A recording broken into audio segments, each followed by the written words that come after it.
a lot of the commentators made a lot out of this guy.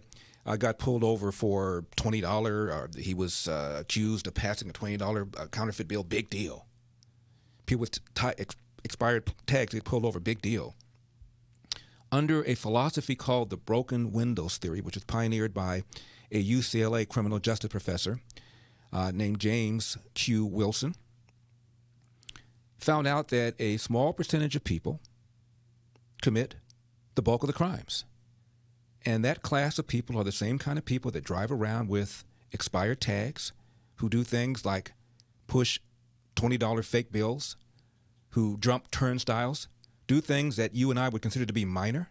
It turns out that people that do that also do the big things. And so when people like that are stopped and questioned and their backgrounds are run, quite often you find outstanding warrants and they're taken off the streets. That's called proactive policing. And that kind of proactive policing often is not done because officers are afraid of being called racist, afraid of being in a situation a la the one that Derek Chauvin was in. Although in this case, the officers had to come on this call because this was a police monitored call. But when you have these so-called discretionary stops where cops are driving around looking for stuff, why should they be proactive? And as a result, crime has gone up in places outside of Ferguson and St. Louis, gone up in Baltimore, gone up in Chicago, gone up in St. Louis, gone up in a number of places where they've had these incidents and the police pull back. Again, so the left is getting the people that they claim they care about killed. These are not white people in the suburbs getting killed. These are people in the inner city getting killed because the bad guys are out flocking around because they know the cops are not going to be proactive. Is this thing on? Now, do you know that Maxine Waters almost got this Derek Chauvin trial declared a mistrial? Here's what Maxine Waters said over the weekend. Reform. And so, yes, I would like to see the bill in Congress pass on police reform, but I know that the right wing, the racists, are opposed to it, and I don't know what's going to happen to it, but I know this: we've got to stay in the street, and we've got to demand justice. As a black man, despite all of the efforts, I feel like nothing changes, and George Floyd is waking so many people up. Yet nothing has happened, despite the rhetoric. Like, what needs to happen that's different this year than all the years before? We're looking for a guilty verdict.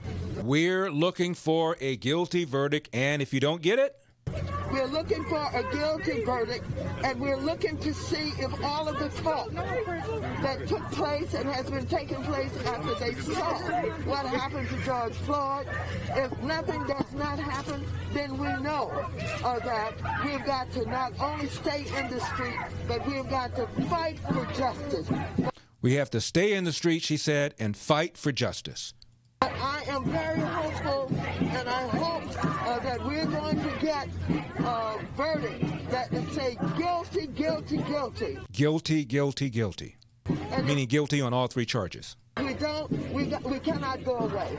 And not just manslaughter, right? I mean... Oh, no, not manslaughter. No. This is guilty for murder. I don't know whether it's in the first degree, but as far as I'm concerned, it's first degree murder. Did you hear that?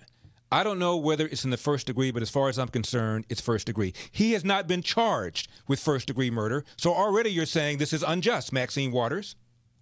Guilty, guilty. And if we don't, we cannot go away.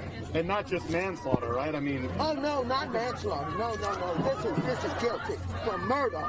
Manslaughter is murder, but... I don't know whether it's in the first degree, but as far as I'm concerned, it's first degree murder. Congresswoman, what happens if we do not get what you just told? What should the people do? What should protesters on the street do? I didn't hear you. What happens? What should protesters do? Well, we got to stay on the street, and we've got to get more active. We've got to get more confrontational. We've got to make sure that they know that we mean business. We have to stay on the streets. And the defense filed a motion for a mistrial. The jury has not been sequestered. I'll get back to that in just a second.